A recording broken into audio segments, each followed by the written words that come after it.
Boa noite, Regiane, tudo bem? Boa noite, Janete, paz do Senhor. Que bom ter vocês aqui. Boa noite a você que está conectado aí na página da missão. Nós vamos fazer mais um culto online, né? A gente está transmitindo aqui direto da minha casa, então qualquer barulhinho diferente aí, você já sabe que a gente está em casa. Às vezes tem criança lá fora que faz barulho, né? Mas eu queria que você prestasse atenção naquilo que nós vamos falar. E eu queria agradecer também ao Cícero, ao Felipe, a Tamires, a Gisele Rocha Oliveira, Ana Maria Rabelo. Que bom ter a companhia de vocês. Para começar o nosso culto nesta noite, eu queria ler um pedacinho de um salmo, o Salmo 119, ou melhor, o Salmo 118. Queria que você prestasse atenção para a gente ir preparando o nosso coração para receber a mensagem do Senhor. A palavra de Deus no Salmo 118 diz assim: Deem graças ao Senhor, porque Ele é bom, porque a sua misericórdia dura para sempre. Diga, pois, Israel, sim, a sua misericórdia dura para sempre. Diga, pois, a casa de Arão, a sua misericórdia dura para sempre. Digam, pois, os que temem ao Senhor, a sua misericórdia dura para sempre. Na angústia invoquei o Senhor, e o Senhor me ouviu e me pôs a salvo. O Senhor está comigo, não temerei. O que é que alguém pode me fazer?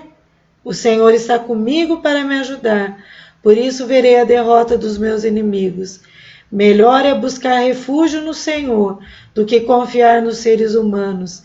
Melhor é buscar refúgio no Senhor do que confiar em príncipes.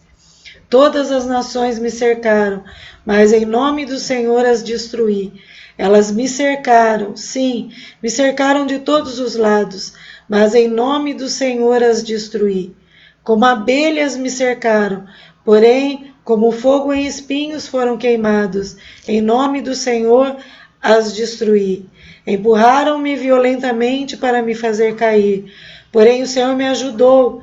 O Senhor é a minha força e o meu cântico, porque Ele me salvou. Na casa dos justos, a voz de júbilo e de salvação. A mão do Senhor faz proezas. A mão do Senhor se eleva. A mão do Senhor faz proezas. Essa é a alegria dos justos pela salvação. Antes de iniciar, eu queria que você fechasse os seus olhos aí para a gente orar ao Senhor, para a gente entregar esse momento na mão do Senhor. Meu Deus e meu Pai, Senhor, nós queremos colocar esse tempo nas Tuas mãos, esse tempo, ó Senhor, em que estaremos ministrando a Tua palavra, tratando das coisas do Teu reino.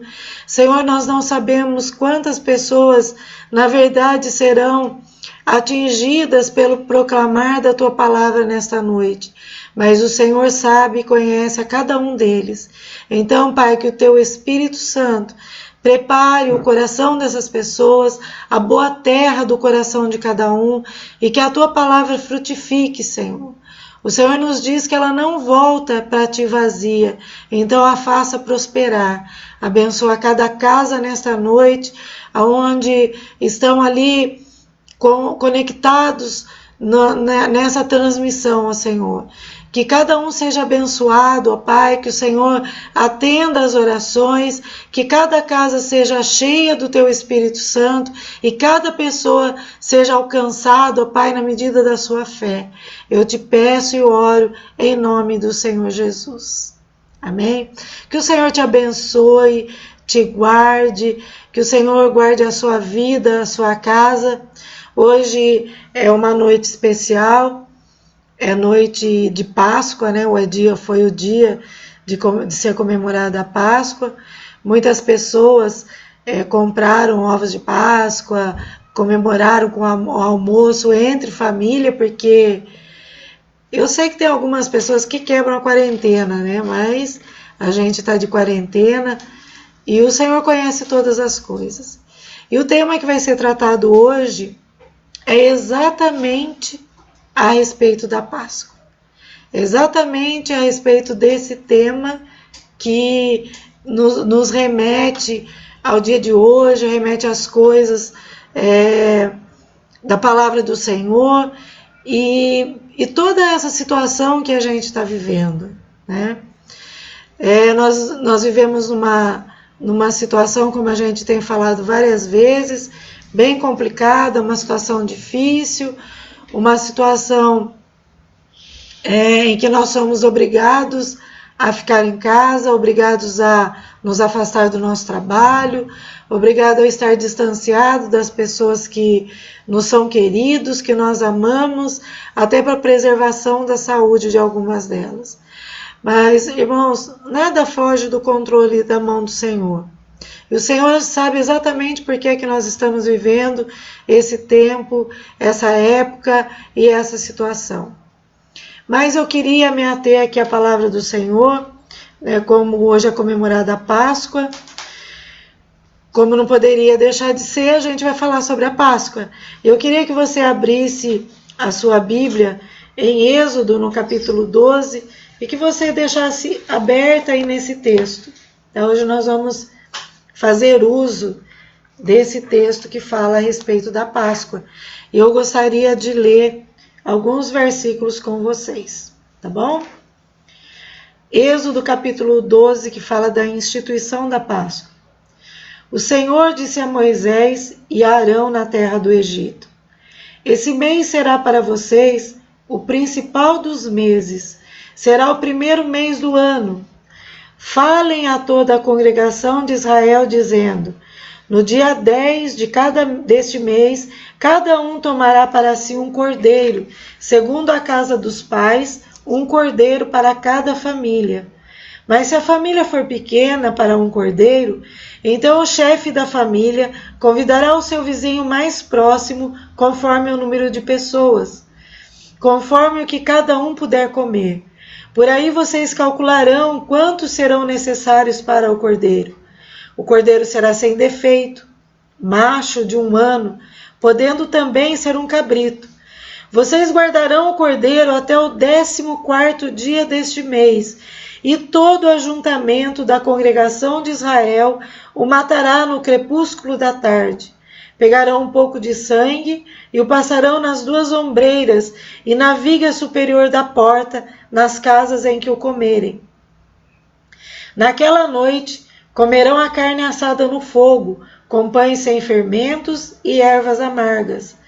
Não comam do animal nada cru, nem cozido em água, porém assado ao fogo. A cabeça, as pernas e as vísceras. Não deixem nada do cordeiro até pela manhã. O que, porém, ficar até pela manhã, queimem.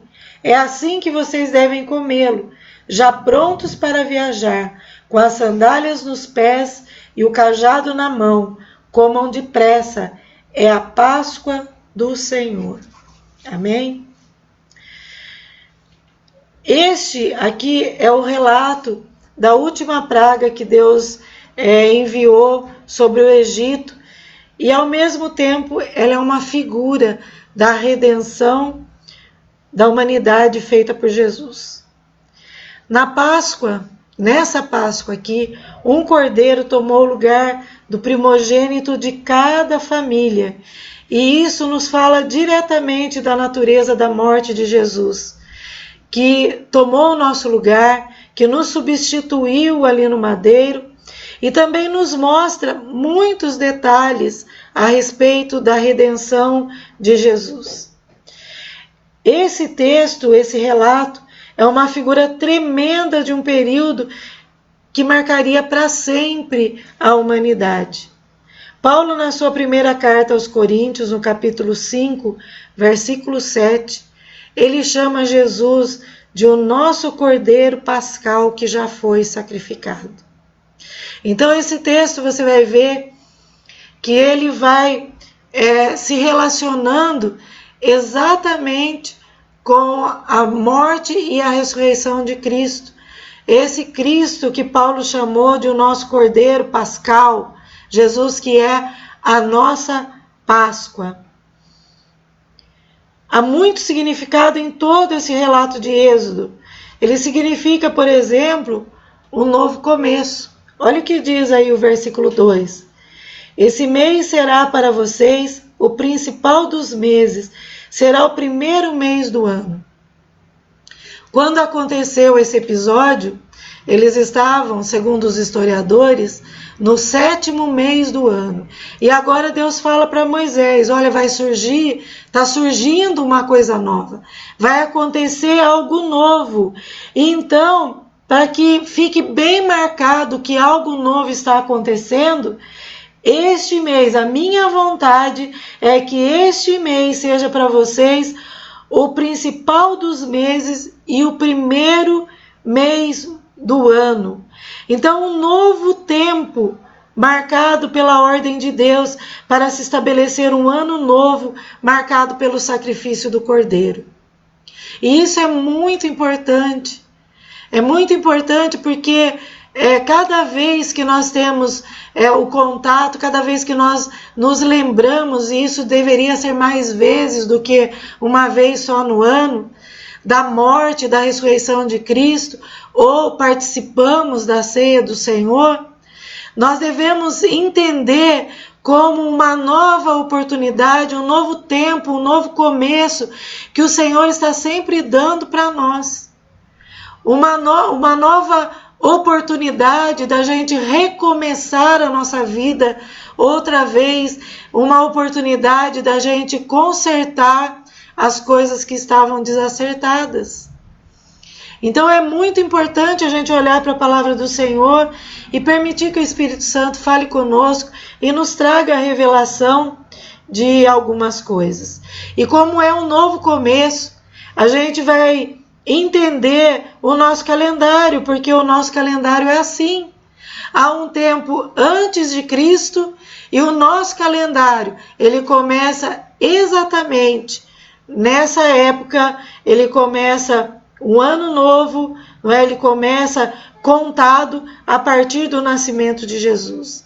Então nós vemos que Deus, ele tem sempre dado uma oportunidade nova para nós. Não é? E essa é uma mensagem diretamente para o seu coração.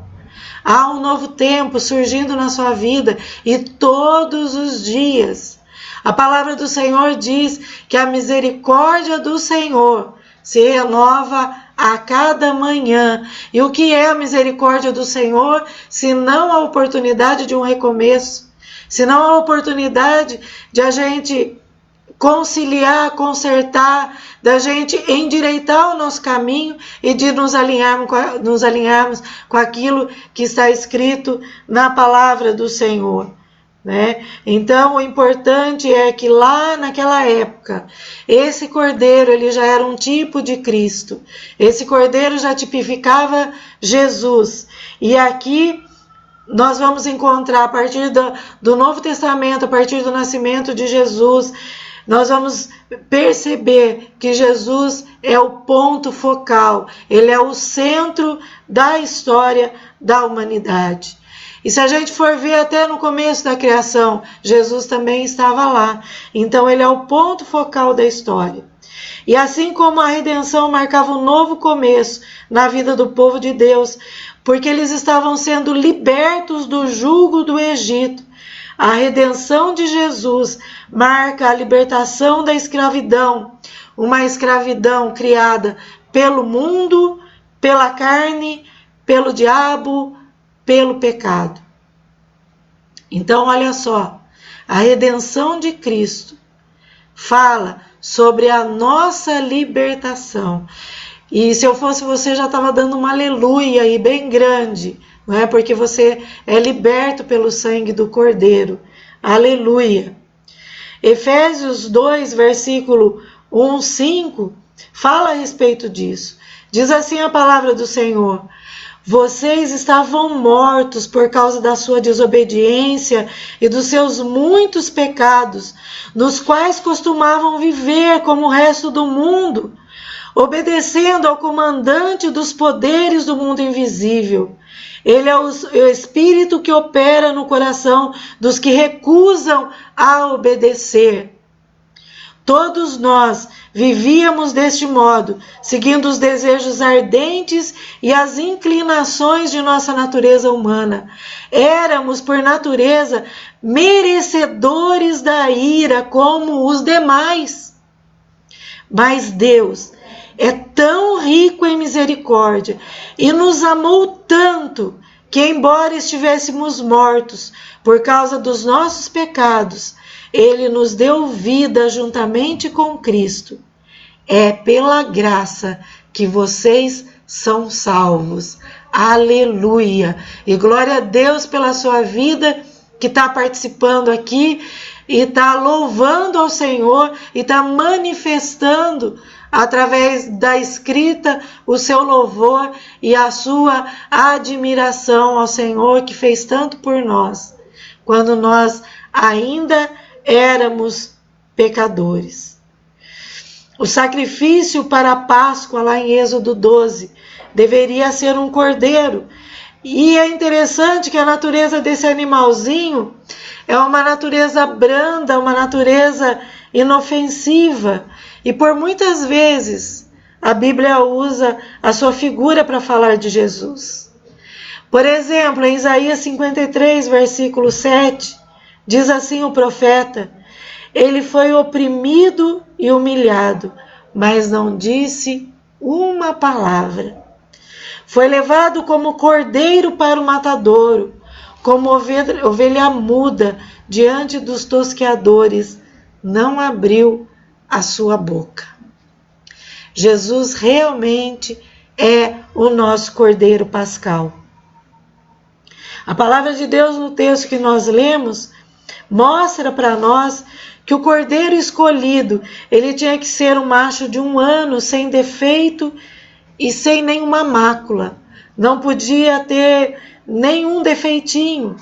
Outra vez, esse cordeiro está apontando para aquele que João Batista chamou de o Cordeiro de Deus.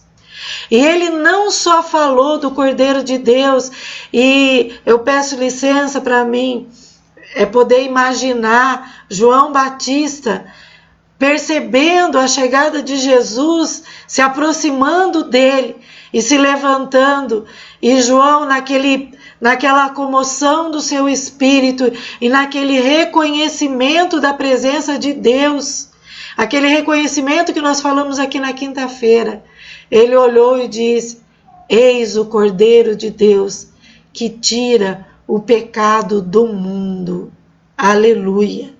João estava falando da propiciação pelos nossos pecados, não só pelo pecado daqueles que estavam ali perto dele, mas pelos nossos pecados, aqui, agora, no século 21, passando essa terrível quarentena, esse dilema que nós estamos enfrentando. João estava falando a respeito de um cordeiro que viria para morrer no nosso lugar, no meu lugar, no seu lugar. Um cordeiro que viria dar a sua vida por nós. Você já pensou que você é tão valioso assim? A ponto daquele que é o melhor de Deus entregar a sua vida e morrer no seu lugar? Pense nisso.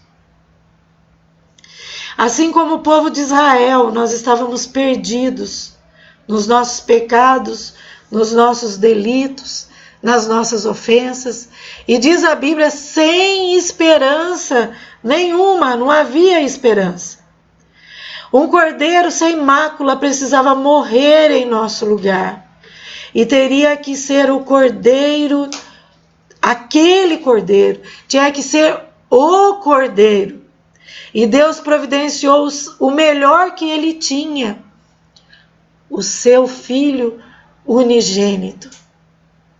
O filho unigênito do Pai. Veja o que Pedro diz em 1 Pedro, capítulo 1, versículos 18 e 19.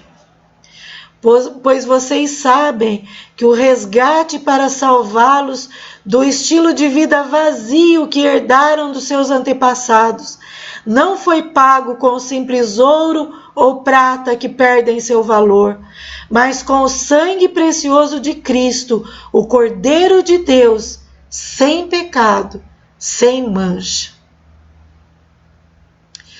Olha que contraposição àquilo que nós estamos vivendo nesses dias. Todo mundo preocupado com o dinheiro, com o ouro, com a prata, com o que vai comer, com o que vai vestir, como é que vai fazer. E Pedro está dizendo aqui, olha, não foi com uma coisa simples. Pedro fala que o ouro e a prata são coisas simples, coisas corruptíveis, coisas que se perdem, coisas que perdem o valor, coisas que perecem. Mas o sangue do Cordeiro, sem mácula, sem mancha, derramado ali na cruz do Calvário, o Cordeiro sem pecado, o sangue precioso de Cristo, foi esse que nos comprou. E este sangue não perde o valor. Este sangue não desvaloriza. Este sangue é realmente precioso. Cristo é o nosso substituto. Cristo é a nossa Páscoa. A história narrada em Êxodo nos fala sobre a suficiência do Cordeiro. Lembra que antigamente todo mundo precisava ficar arrumando rolinha, pomba, arrumar um monte de coisa, apesar que se precisasse de pomba agora tinha um monte por aí, não é? Antigamente todo mundo precisava arrumar alguma coisa que substituísse o pecado, para que o sangue fosse derramado, para que o seu pecado não fosse apagado, mas que fosse coberto. E essa história narrada em Êxodo fala sobre a suficiência do sacrifício de Cristo, porque ele, o Cordeiro de Deus, morreu uma vez por toda a humanidade. Não precisou mais fazer sacrifício nenhum. Ninguém precisa fazer sacrifício de ordem nenhuma para alcançar a salvação ou para alcançar alguma coisa do Senhor, porque o sacrifício suficiente para que toda a humanidade fosse salva, para que o meu pecado, para que o seu pecado, para que o pecado de toda a humanidade fosse apagado, já foi realizado ali na cruz do Calvário. Eu volto a repetir, o sacrifício de Jesus foi suficiente para salvar. Jesus é suficiente para salvar a todos aqueles que nele crê. Glória a Deus! E você pode glorificar o Senhor escrevendo aí aonde você está. Aleluia! Olha que o texto fala que algumas famílias talvez tivessem um número pequeno demais para o cordeiro, mas o cordeiro nunca era pequeno demais para a casa. Olha a suficiência do sacrifício do cordeiro pascal sendo demonstrada aí. A Bíblia diz, talvez a sua família seja pequena para comer um cordeiro inteiro, mas Deus não delimitou o tamanho, Ele disse que tem que ser o cordeiro de 1 ano, e o cordeiro vai ser suficiente para uma família pequena ou uma família grande, vai ser suficiente para todos. Aleluia! Jesus Cristo é assim, Ele é suficiente para salvar a todos aqueles que se aproximam dEle pela fé, porque diz a palavra de Deus que nele habita corporalmente toda a plenitude da divindade, ou seja, tudo que é de Deus está expresso em Jesus Cristo, por isso Ele foi suficiente para salvar a todos aqueles que se achegam em fé diante dele, um cordeiro, o Cordeiro de Deus, suficiente para salvar toda a humanidade. Aleluia! Glorificado seja o nome do Senhor.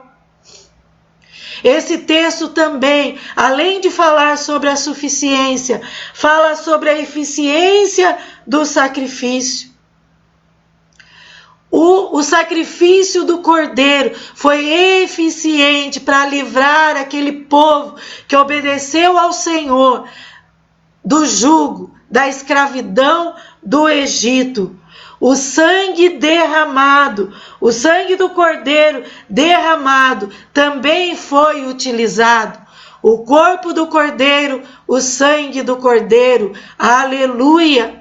O sangue ungindo, o sangue com o hisopo, passando nas vergas das portas, nos umbrais das portas e nos umbrais, nas batentes das janelas das suas casas.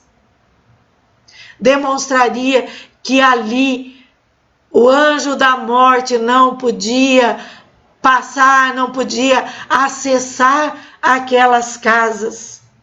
Os umbrais da porta e as batentes das janelas significam o lugar de entrada e saída das casas. Por onde é que se entra e que se sai das casas? Pelas portas, pelas janelas, não é verdade? Então Deus mandou que eles colocassem nos umbrais das portas e nas janelas com um hisopo, marcassem com o sangue do Cordeiro que foi imolado. E assim todos os primogênitos egípcios morreram, porque o sinal da vida não estavam nas suas casas. Aleluia! Obedecendo a ordem de Deus e marcando os umbrais com o sangue, tudo que estava dentro das casas dos israelitas foi salvo. E se você ler depois o texto, lá fala que eles levaram os seus animais, todas as suas coisas, e fala mais ainda que eles levaram tesouros que os egípcios deram para eles, para que eles saíssem daquele lugar. Mas o que importa aqui é que tudo que estava dentro daquele lugar, aonde estava a marca do Cordeiro, foi salvo. Foi salvo, não foi tocado pelo anjo da morte. E quando o anjo da morte passou, não foram as boas obras que salvaram a família, mas o sangue aplicado nas batentes das portas. Aleluia!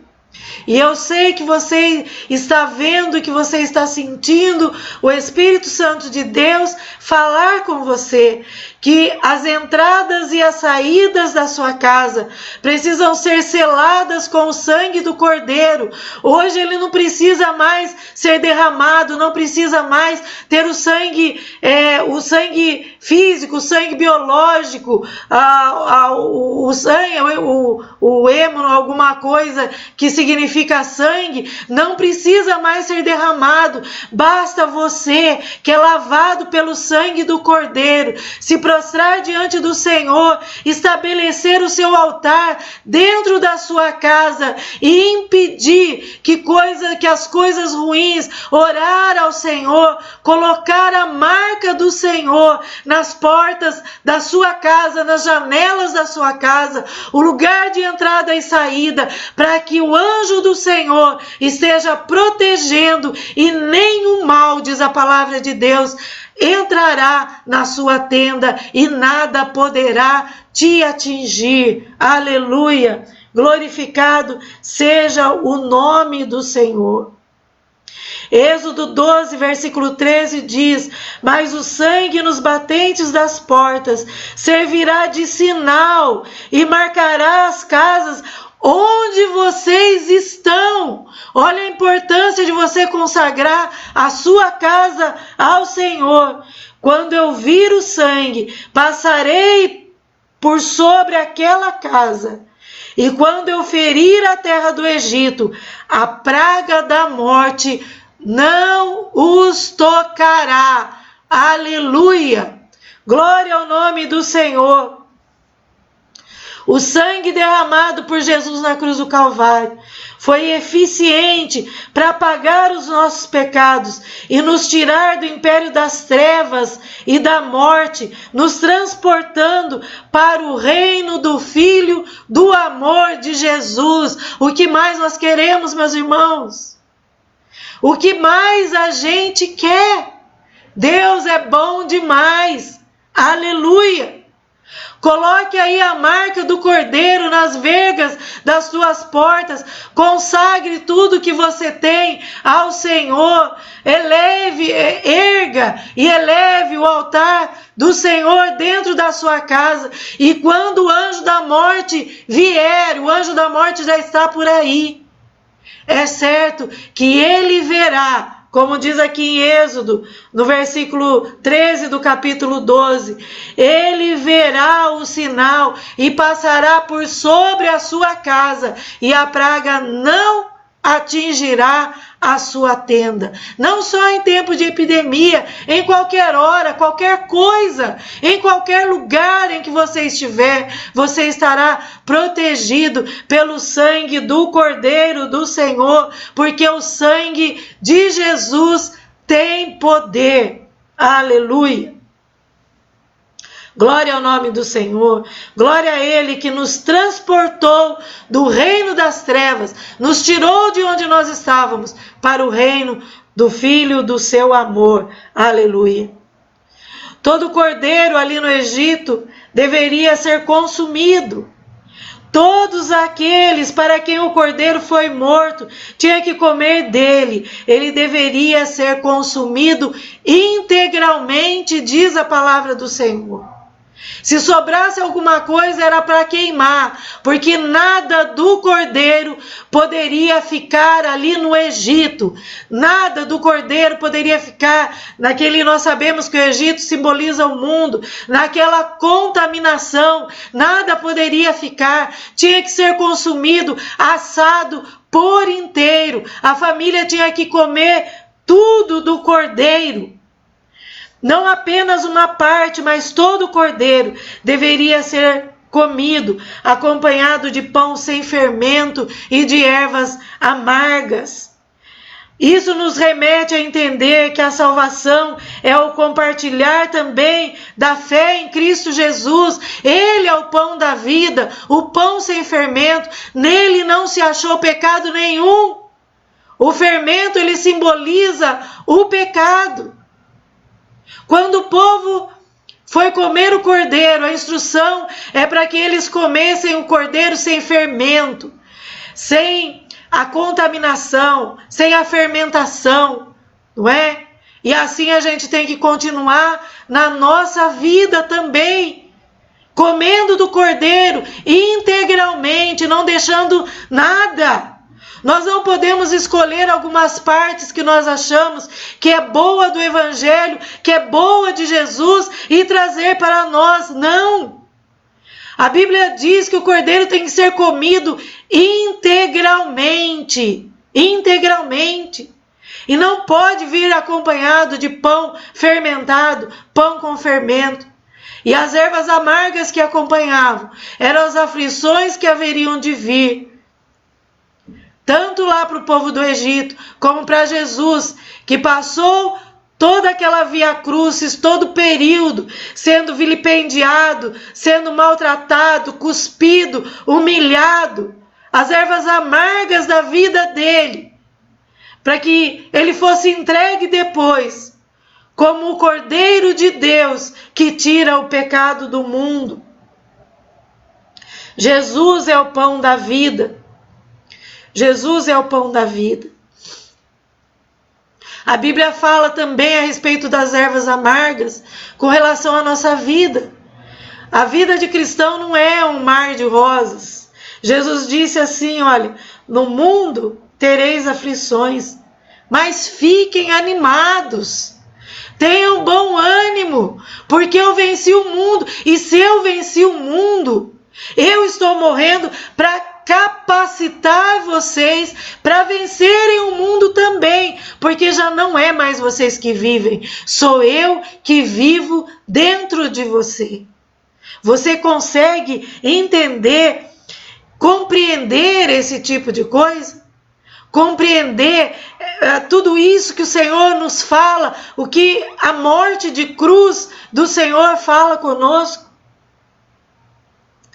Lá no texto de Êxodo também diz que as pessoas deveriam estar vestidas para viajar, com os pés calçados e com o cajado em sua mão. A ordem era de comer apressadamente, estar prontos. Não deveriam deixar nada do animal e o que sobrasse deveria ser queimado. Isso fala com propriedade da separação do povo de Deus do mundo. Nós devemos estar sempre prontos, como se o dia de hoje fosse o nosso último dia na face da terra, o último dia no Egito. Os nossos pés devem estar calçados com a preparação do Evangelho da paz. E o cajado deve estar na nossa mão. O cajado, ele serve de apoio, serve para dar direção. Nós temos a palavra do Senhor, nós temos que calçar o Evangelho da paz nos nossos pés, caminhar sabendo que nós somos estrangeiros neste mundo aqui, mas recebemos a libertação do Senhor para andar em novidade de vida, com uma vida nova, estando no mundo, mas não sendo no mundo. Sair apressadamente, andar apressadamente, significa que a gente está cercado de um monte de coisas que nós precisamos fazer, porque nós ainda estamos no mundo, mas nós temos que estar preparados, porque o Senhor pode dar uma ordem de chamada e nos recolher a qualquer momento para o seu seio.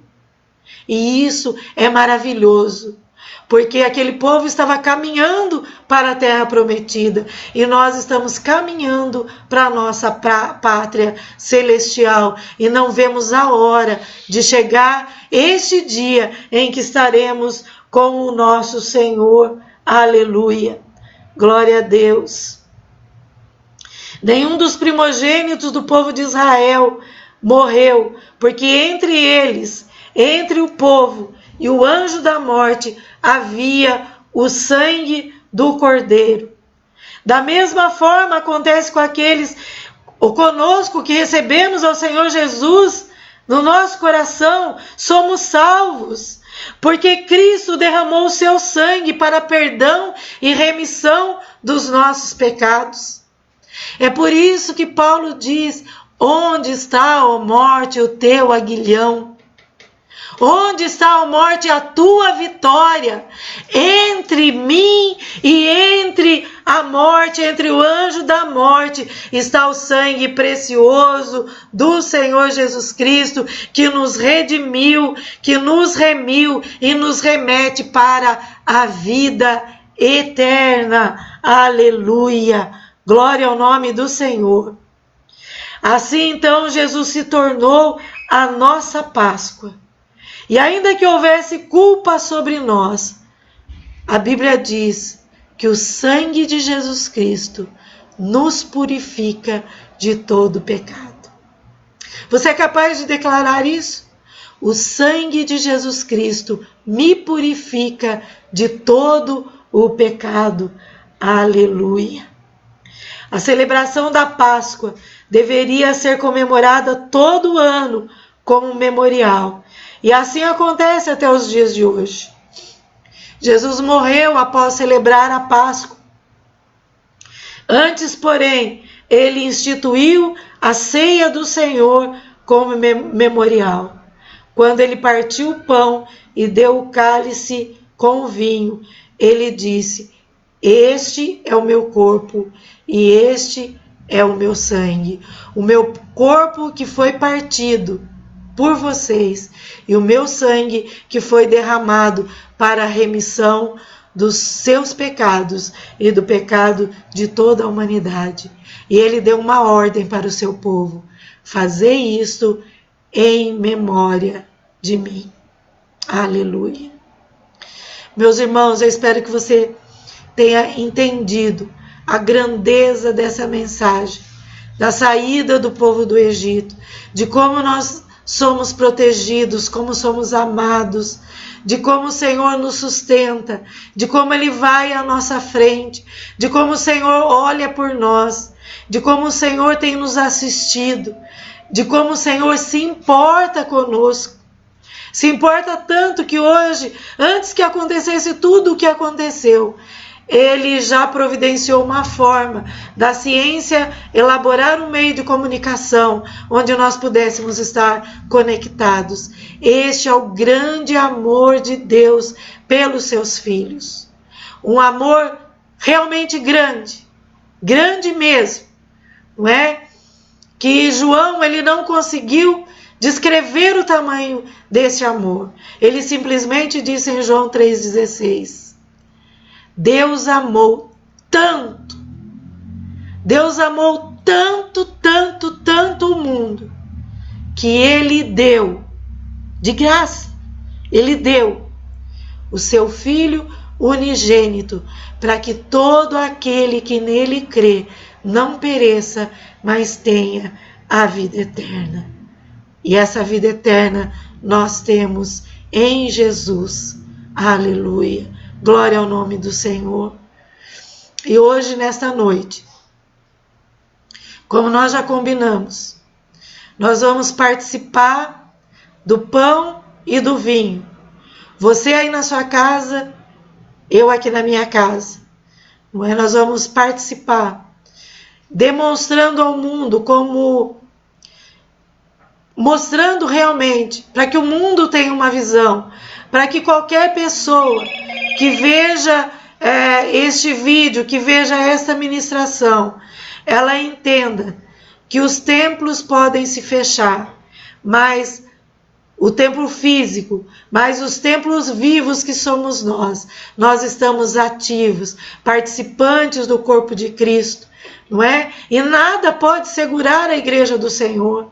Nós somos pedras vivas, nós somos feitos de pedras vivas, e é esse templo que o Senhor ama, é esse templo não feito por mãos de homens que o Senhor ama, que é por esse templo que Ele enviou Jesus Cristo ao mundo, não é?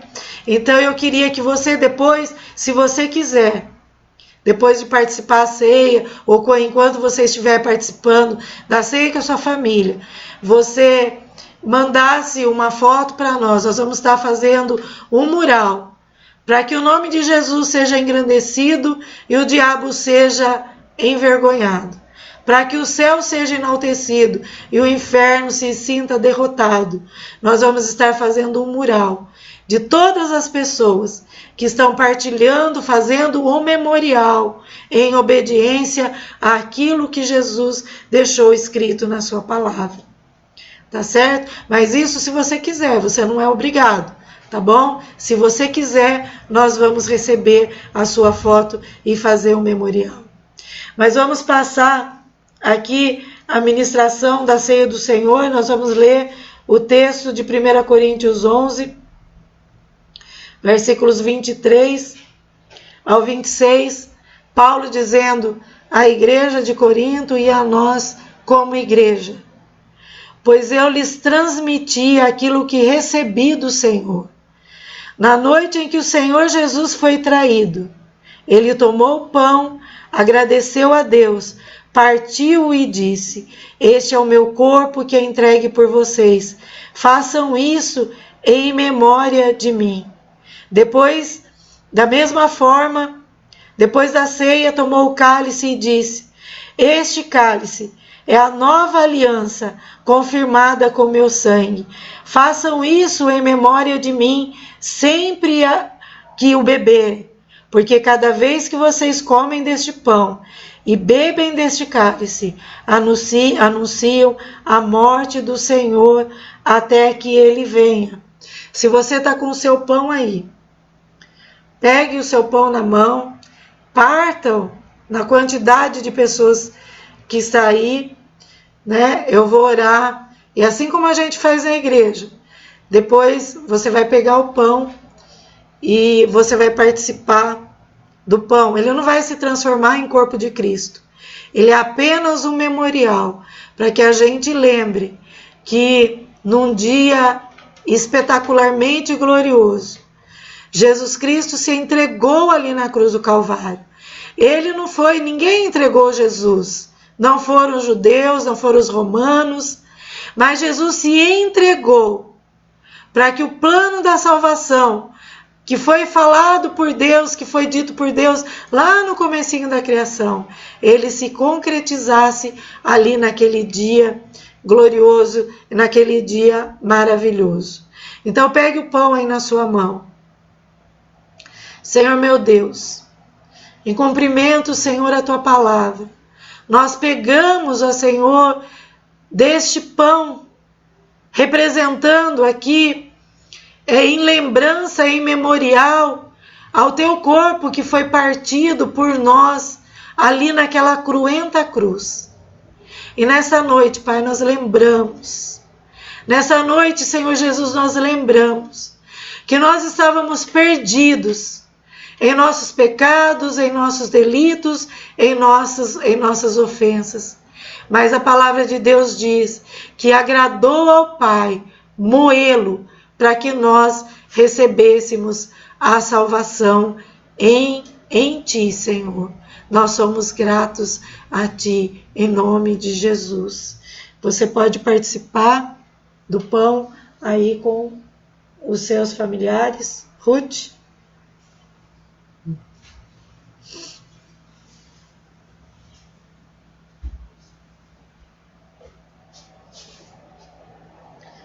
Leva um pedaço ali para o pai fazer.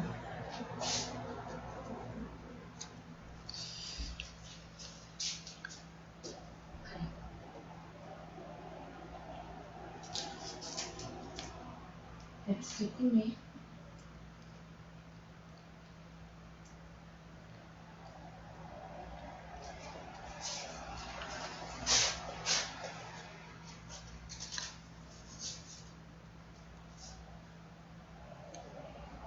Glória ao teu nome, Jesus.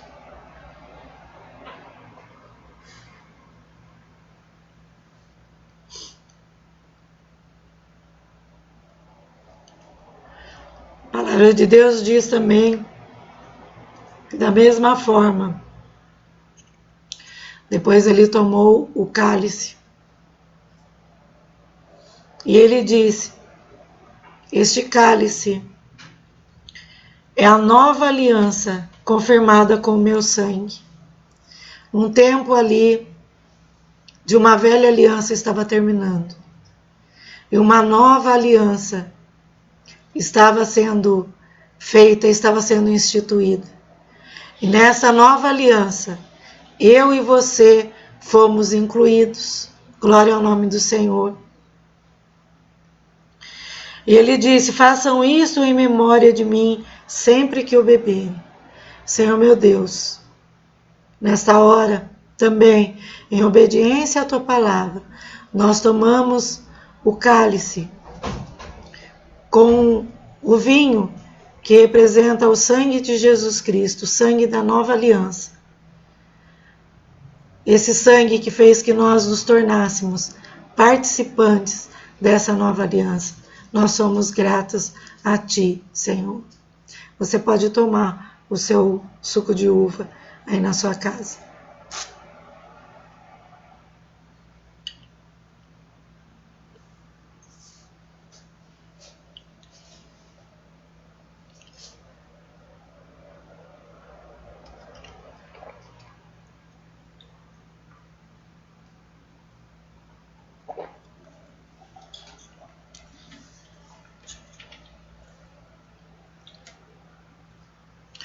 Glória a Deus.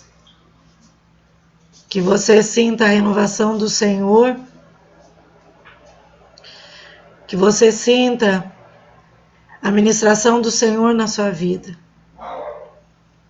E que você proclame um novo tempo mesmo na sua vida, relembrando a aliança do Senhor com todos aqueles que creem e confiam no seu nome. Com todos aqueles que se entregaram a Ele, que entregaram o seu coração. Que você seja tremendamente abençoado durante todos esses dias. Em breve nós estaremos juntos. Se não aqui nas nossas igrejas, nós estaremos na glória. Não é? A Bíblia diz: cada vez que vocês comem deste pão e bebem desse cálice, anunciam a morte do Senhor até que Ele venha. Qualquer dia desses, a gente vai estar lá na glória, nos servindo da ceia do Senhor juntamente com Ele. Maranata, ora vem, Senhor Jesus.